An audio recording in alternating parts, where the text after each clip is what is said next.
अस्सलाम वालेकुम। I hope everyone is fine. इस वीडियो के अंदर हम डिस्कस करेंगे कि आप लोग अपनी CS619 की फाइनल डिलीवरेबल की प्रेजेंटेशन को कैसे बिल्ड कर सकते हैं। लास्ट वीडियो के अंदर हमने डिस्कस किया था कि आपने रिपोर्ट को कैसे बनाना है। इसके अंदर हम सोलली प्रेजेंटेशन के ऊपर फोकस करेंगे। अब फर्स्ट ऑफ ऑल आपने अपने LMS के ऊपर से फाइनल डिलीवरेबल की जिप को डाउनलोड कर लेना अगर अभी तक आपने नहीं किया। और उसको जब आप एक्सट्रैक्ट करोगे तो आपको फाइनल डिलीवरेबल के फोल्डर के अंदर ये 4 फाइल्स हैं जो मेन नज़र आएंगी। इसमें से एक फ़ाइल जो आप यूज़ करोगे वो आपकी रिपोर्ट की फ़ाइल होगी, रिपोर्ट का टेम्पलेट होगा, और एक आपके पास प्रेजेंटेशन का टेम्पलेट है। इसके अलावा जो 2 फाइल्स आपको नज़र आ रही हैं, हाउ टू सबमिट के अंदर आपकी सबमिशन गाइडलाइंस लिखी होंगी, और एप्लीकेशन डॉट TXT के अंदर आपको ये बताया होगा कि आपने अपने प्रोजेक्ट के फ़ोल्डर के अंदर जो कोड का फ़ोल्डर है उसके अंदर क्या-क्या चीज़ें सेंड करनी है। लेकिन सबमिशन के टाइम पे आपने ये 2 फाइल सेंड नहीं करनी, तो इनको आप डिलीट कर दें। और यहाँ पे हम मेन अपनी प्रेजेंटेशन के टेम्पलेट को ओपन कर लेते हैं। और जैसे इसको आप ओपन करोगे तो आपके पास एक ये पावर पॉइंट की फ़ाइल है और उसके अंदर मल्टीपल स्लाइड्स हैं। आपने इसी पावर पॉइंट की फ़ाइल को यूज़ करके अपनी प्रेजेंटेशन को बिल्ड करना है। आपने कोई अलग से प्रेजेंटेशन की फ़ाइल क्रिएट नहीं करनी। इसी डिज़ाइन को अगर आप यूज़ करोगे तो आपका प्रोजेक्ट क्लियर हो जाएगा। अब इसके अंदर जिस तरह हमने रिपोर्ट के अंदर बारी बारी चीज़ें पेस्ट की थी वैसे ही हमने करनी है। तो एक साइड पे हम बनी बनाई जो आपकी प्रेजेंटेशन है उसको ओपन कर लेते हैं, और इन दोनों पावर पॉइंट की फाइल्स को एक विंडो के अंदर ओपन कर लेते हैं। राइट साइड पे मेरे पास वो प्रेजेंटेशन का टेम्पलेट है जिसको हमने एडिट करना है, और लेफ़्ट साइड पे हमारे पास बनी बनाई प्रेजेंटेशन है। ठीक है। अब पहली स्लाइड पे इन्होंने बिस्मिल्लाहिर्रहमानिर्रहीम लिखा हुआ है, इसको आपने लिखा रहने देना है। दूसरी स्लाइड के ऊपर अगर आप आते हो तो यहाँ पे लिखा हुआ है राइट योर प्रोजेक्ट टाइटल। यहाँ पे आपने सिंपली अपने प्रोजेक्ट का जो भी टाइटल है उसको कॉपी करके यहाँ पे पेस्ट कर देना है। इसके फॉन्ट साइज़ को आप चेंज कर सकते हो अगर आप करना चाहो। अब फॉर एग्जांपल यहाँ पे हमारी हेडिंग का जो साइज़ है वो 60 है, इसको मैं 48 भी कर सकता हूँ। लेकिन कीप दिस इन माइंड कि अगर आप हेडिंग के साइज़ को 48 डिसाइड कर रहे हो तो आपने बाकी स्लाइड्स में भी इसको 40 ही रखना है ताकि कंसिस्टेंसी रहे। Okay, although 60 is much better. Headings आपकी बड़ी दिखें तो ज़्यादा बेहतर होता है। सिमिलरली नेक्स्ट स्लाइड पे अगर आप आते हो तो आपने अपने ग्रुप मेंबर की इंट्रोडक्शन देनी है। अब इंट्रोडक्शन के अंदर अगर तो आपका टीम का प्रोजेक्ट है, एज ऑफ राइट नाउ जिस तरह इस बच्चे का जो प्रोजेक्ट है ये अकेले ही कर रहा है, तो आपने यहाँ पे कुछ इस तरह अपना पहले नेम लिखना है और उसके बाद अपनी VUID लिखनी है। अब इन केस अगर आपका टीम का प्रोजेक्ट है, आप 2 बच्चे प्रोजेक्ट कर रहे हो, तो यहाँ पे आपने अपने दूसरे बच्चे का नाम लिखना है, और इसी तरीके से स्पेसेस दे के जो दूसरे बच्चे की VUID है वो भी यहाँ पे आपने लिख देनी है कुछ इस तरह से। ओके, नेक्स्ट आपने अपने प्रोजेक्ट की इंट्रोडक्शन लिखनी है। ये जो आपकी डिस्क्रिप्शन की फ़ाइल होगी वहाँ से आप उसको कॉपी कर सकते हो और डायरेक्टली आपने यहाँ पे आके पेस्ट कर देनी है। ठीक है। अब यहाँ पे आप जब अगर आप पावर पॉइंट पे काम कर रहे होगे तो इनको आप ऊपर नीचे इस तरह कर सकते हो लेआउट को मैनेज करने के लिए। फिर इसके बाद आपने फिफ्थ स्लाइड के अंदर यहाँ पे प्रोसेस डायग्राम को पेस्ट करना है। प्रोसेस डायग्राम कौन सी है? जो आपने SRS के अंदर व्यू प्रोसेस डायग्राम बिल्ड की थी ना, उसको आपने पेस्ट करना है। तो अगेन आपने अपने SRS के अंदर जाना है और इसको वहाँ से कॉपी करना है, इस टेक्स्ट को यहाँ से हटाना है और यहाँ पे इसको पेस्ट कर देना है। और पेस्ट करने के बाद हर चीज़ ताकि मैनेजेबल रहे तो आपने टॉप के ऊपर यहाँ पे बिल्कुल टॉप पे एक हेडिंग भी देनी है। अगर आप पावर पॉइंट के ऊपर काम कर रहे होगे ना तो वहाँ पे इंसर्ट के बटन के ऊपर आपको एक टेक्स्ट बॉक्स नज़र आ जाएगा, आपने उस पर क्लिक करना है। उस पर क्लिक करके यहाँ पे क्लिक करना है और इधर आप सिंपल लिख सकते हो व्यू प्रोसेस मॉडल। राइट। अब अगेन क्योंकि ये हेडिंग है तो इसको हम 60 कह सकते हैं और इसको फिर क्लियरली तौर पे लेआउट के हिसाब से मैनेज कर सकते हैं। अब 6 स्लाइड के अंदर अगर आप आते हो तो यहाँ पे आपने यूज़ केस डायग्राम पेस्ट करनी है। अगेन यूज़ केस डायग्राम भी आपके SRS के अंदर आपको मिल जाएगी, आपने कॉपी करना है और इसको यहाँ पे पेस्ट कर देना है। ये पीछे जो टेक्स्ट है इसको हम डिलीट कर देते हैं। इसके अलावा बिजनेस रूल कैटलॉग के अंदर आपने अपने फंक्शनल रिक्वायरमेंट के बारे में लिखना है। अब फंक्शनल रिक्वायरमेंट आपको कहाँ पे मिलेंगी? वो आपके डिस्क्रिप्शन की फ़ाइल जो होगी वहाँ से भी आप कॉपी कर सकते हो। अदरवाइज़ आपके पास जो SRS आपने सबमिट किया था उसके अंदर से भी आप फंक्शनल रिक्वायरमेंट को कॉपी करके डायरेक्टली टेक्स्ट के फॉर्म में यहाँ पे पेस्ट करना है आपने।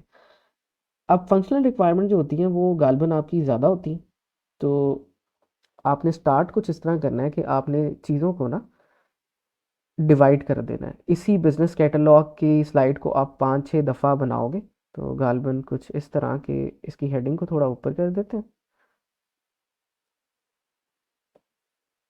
अब फंक्शनल रिक्वायरमेंट जो हमने यहाँ पे पेस्ट किए हैं ये अभी सिर्फ और सिर्फ यूज़र ऑथेंटिकेशन और ऑथराइजेशन की हैं। इसके अलावा भी इस प्रोजेक्ट के अंदर फंक्शनल रिक्वायरमेंट है, लेकिन हमारे पास क्योंकि जगह नहीं है तो हम इसी स्लाइड को डुप्लीकेट करेंगे। तो आपने यहाँ पे आके, अगर आप पावर पॉइंट का यूज़ कर रहे हो तो कंट्रोल डी अगर आप दबाओगे तो ये स्लाइड डुप्लीकेट हो जाएगी, अदरवाइज आप कॉपी पेस्ट भी कर सकते हो। यानी कि इस स्लाइड पर अगर आप क्लिक करो यहाँ पे और कॉपी के कंट्रोल प्लस सी दबाएं और कंट्रोल प्लस वी दबाएं तो यहाँ पे एक और स्लाइड बन जाएगी। फिर अगेन वही आपके पास जो रिमेनिंग आपकी फंक्शनल रिक्वायरमेंट होंगी आपने उनको कॉपी करना है और यहाँ पे आके पेस्ट कर देना है। सिमिलरली दोबारा कॉपी करेंगे और अगली भी सिमिलर स्लाइड के अंदर रिक्वायरमेंट्स को कॉपी करेंगे और यहाँ पे पेस्ट कर देंगे। अब इसी तरह आपने बाकी भी अपनी रिक्वायरमेंट्स को पेस्ट करना है, लेकिन मेक श्योर करना है कि हर चीज़ आपकी क्लीन रहे। फिर आर्किटेक्चरल डिज़ाइन आ जाता है नेक्स्ट स्लाइड के अंदर। इसके अंदर आपने अपनी आर्किटेक्चरल डायग्राम को पेस्ट करना है जो कि आपने डिज़ाइन डॉक्यूमेंट के अंदर बनाई थी। तो यहाँ पे हमने इसको कॉपी कर लिया और इसको यहाँ पे पेस्ट कर लिया। अब मैं यहाँ पे प्रेजेंटेशन से चीज़ें कॉपी कर रहा हूँ, आपने अपने डिज़ाइन डॉक्यूमेंट के अंदर से, या अगर आपने रिपोर्ट अगर पहले बना ली है तो उसके अंदर से चीज़ें पेस्ट करनी है। फिर नेक्स्ट आपके पास आपकी एक स्लाइड आएगी टीम स्ट्रक्चर की। अगर तो आप टीम के अंदर यानी कि ग्रुप के अंदर प्रोजेक्ट बना रहे हो तो ठीक है। और इसके अंदर फिर आप कुछ इस तरह लिखोगे कि जिस तरह हमारे टीम मेंबर थे पहले, इन दोनों टीम मेंबर्स को यहाँ से कॉपी कर लेते हैं और यहाँ पे आके इन दोनों को पेस्ट कर लेते हैं।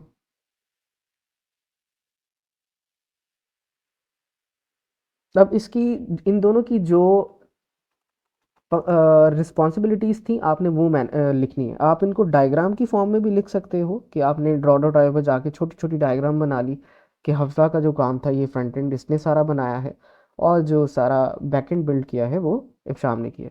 अब ये टीम्स की रिस्पॉन्सिबिलिटीज़ हैं, ठीक है। आपको परसेंटेज बताने की ज़रूरत नहीं है कि किस बच्चे ने कितने परसेंट काम किया। आप डायरेक्टली यहाँ पे रिस्पॉन्सिबिलिटीज़ लिख सकते हो कि रिएक्ट का काम हो सकता है इसने किया है, पीएचपी का काम इसने किया है, डेटाबेस का काम किसने किया है। ये सारी चीज़ें आपने यहाँ पे लिखनी है। लेकिन अगर आप अकेले प्रोजेक्ट बना रहे हो तो इस स्लाइड को आपने यहाँ से डिलीट कर देना। ठीक हो गया। फिर प्रोजेक्ट स्केड्यूल आ जाता है नेक्स्ट स्लाइड के अंदर। इसके अंदर आपने अपने एलएमएस के ऊपर स्क्रीनशॉट लेनी है अपने टाइम लाइन की प्रॉपर, जो आपको इस तरह आपकी असाइनमेंट टैब में नज़र आ रहा होता है, और इसको यहाँ पे पेस्ट कर देना है। ठीक है। फिर सीक्वेंस डायग्राम्स आ जाती हैं। आपने बारी बारी अपनी सारी सीक्वेंस डायग्राम लेनी है अपने डिज़ाइन डॉक्यूमेंट में से और उसको पेस्ट करना है। अब मेक श्योर करना है कि आपने जब सीक्वेंस डायग्राम को पेस्ट करना है तो आप उस सीक्वेंस डायग्राम के टॉप पे उसका सीक्वेंस का टाइटल भी दें, जिस तरह हमने इंसर्ट पे गए थे पहले और यहाँ पे टेक्स्ट बॉक्स पे क्लिक किया था, अभी भी इसी पे क्लिक करेंगे और इधर आके हमने अपनी सीक्वेंस डायग्राम की जो टाइटल है वो भी दे देना, जो ये रिप्रेजेंट करेगा कि ये सीक्वेंस किसके बारे में डिस्कस किया जा रहा है। तो हमारे केस में ये पेशेंट की रजिस्ट्रेशन का सीक्वेंस है, तो हम कुछ इस तरह इसकी हेडिंग दे सकते हैं और बाद में इसको अगर आपने बोल्ड और अंडरलाइन करना है तो आप कर सकते हो। राइट। नेक्स्ट स्लाइड के अंदर हमारे पास क्लास डायग्राम आ जाती है। आपने सीक्वेंस डायग्राम सारी की सारी यहाँ पे पेस्ट करनी है, कोई भी छोड़नी नहीं है, ताकि आपकी प्रेजेंटेशन जितनी लेंथी हो सके हो जाए। मिनिमम 5 से 6 तो आप लेके चलें कि आप लोगों ने पेस्ट करनी ही है, और इसमें से आप जब आपका वाइवा होता है फाइनल का तो उसमें से 2 या 3 की वो एक्सप्लेनेशन आपसे मांगते हैं, डिपेंडिंग अपॉन जो भी वो चूज़ करें, या अगर वो आपको कहेंगे पहली की बता दो तो आपने यहीं से उसकी एक्सप्लेनेशन बतानी होती है। अच्छा जी। नेक्स्ट आपने अपनी क्लास डायग्राम को कॉपी करना है और यहाँ पे पेस्ट कर देना है। फिर एंटिटी रिलेशनशिप की डायग्राम को आपने डिज़ाइन डॉक्यूमेंट में से निकालना है और पेस्ट करना है। सिमिलरली डेटाबेस डायग्राम को निकालना है। अब हमारे केस में डेटाबेस डायग्राम यहाँ पे है, इसको यहाँ पे आपने पेस्ट कर देना है। फिर नेक्स्ट आ जाते हैं आपके यूज़र इंटरफेसेस। अब यूज़र इंटरफेसेस को हम रिपोर्ट के अंदर ग्राफिकल यूज़र इंटरफेसेस कह रहे थे, और डिज़ाइन डॉक्यूमेंट के अंदर भी आपने इनको यूज़र इंटरफेसेस का ही नाम दिया होगा। आपने इसके टेक्स्ट को डिलीट करना। अब यहाँ पे आपने डिज़ाइन डॉक्यूमेंट वाले इंटरफेसेस को पेस्ट नहीं करना, क्योंकि वहाँ पे मेजरली मोस्टली बच्चों ने फेक इंटरफेसेस को पेस्ट किया होता है। जो आपने अभी एप्लीकेशन बिल्ड कर ली होगी उसकी आपने लाइव स्क्रीनशॉट लेनी है जो करंट आपकी डिज़ाइन है, और उनको यहाँ पे पेस्ट करना है। ठीक है। सो हमारे केस में हमारा जो करंट डिज़ाइन है वो कुछ इस तरह का है। आपने सारी यूज़र इंटरफेसेस की तस्वीरें लेनी है। अगेन आपने स्लाइड्स को कॉपी पेस्ट कर लेना है। यहाँ पे जितनी भी आपकी इंटरफेसेस हैं उतनी स्लाइड्स को आप कॉपी पेस्ट करेंगे। इनको हम डिलीट करेंगे और बारी बारी जो हमारे इंटरफेसेस हैं उसको अंदर पेस्ट करते जाएंगे। ठीक है, कुछ इस तरीके से। और बेटर इज़ कि आप सारे ही इंटरफेसेस को पेस्ट करें। और लास्ट में हमारे पास जो आखिरी स्लाइड है, यहाँ पे टूल्स की स्लाइड आ जाती है और यहाँ पे आपने लिखना है कि आपने कौन कौन से टूल्स का यूज़ करके एप्लीकेशन को बिल्ड किया है। अब जिस तरह हमारे केस के अंदर हमने ये एप्लीकेशन बिल्ड की थी HTML CSS। अब ये अगर लिस्ट बना रहा है तो हम इसको यहाँ से स्टार्ट करते हैं, HTML CSS JavaScript Python Django Tailwind. अब हमने ये सारे टूल्स यूज़ किए थे, तो आपने जितने भी टूल्स यूज़ किए हैं गालबन आप वो सारे यहाँ पे लिखोगे। और अगेन इसके टेक्स्ट को आप फिर बढ़ा सकते हो, क्योंकि ये अभी बहुत छोटा दिख रहा है, तो 24 इसको कर देते हैं ना गालबन, कुछ इस तरीके से। राइट नाउ बड़ा नहीं हो रहा। ओके, तो आपने टेक्स्ट को यहाँ पे इंक्रीज़ कर देना है और मेक श्योर, वैसे आपने मेक श्योर यही करना है कि आपका टेक्स्ट एटलीस्ट इतना बड़ा हो कि आपके टीचर को जब आप प्रेजेंटेशन दो ना पूरी स्क्रीन पे। अब यहाँ पे तो हमने दो विंडोज़ को ओपन किया है, मैं अपनी प्रेजेंटेशन को इसको बंद कर देता हूँ और इस तरह जब आपने प्रेजेंटेशन देनी है वाइवा के अंदर अपने सर को, तो आपकी प्रेजेंटेशन कुछ इस तरह ओपन होगी। ठीक है, तो आपने मेक श्योर करना है कि आपके टेक्स्ट का साइज़ इतना होगा एटलीस्ट कि आपके टीचर उसको अच्छे तरीके से पढ़ लें। सिमिलरली जो आपकी डायग्राम्स हों वो आपने इस तरह पेस्ट की हो कि एक तो प्रॉपरली एक स्लाइड के अंदर नज़र आ रही हो और उसका साइज़ इतना हो कि आपके टीचर को उसके अंदर लिखा हुआ टेक्स्ट आराम से नज़र आ जाए। ठीक है, तो आई होप कि आपको यहाँ तक समझ आ गई होगी कि प्रेजेंटेशन आपने कैसे बिल्ड करनी है। बिल्ड करने के बाद आपने इसको सेव कर लेना है और फिर अपनी प्रेजेंटेशन की फ़ाइल को बंद कर लेना।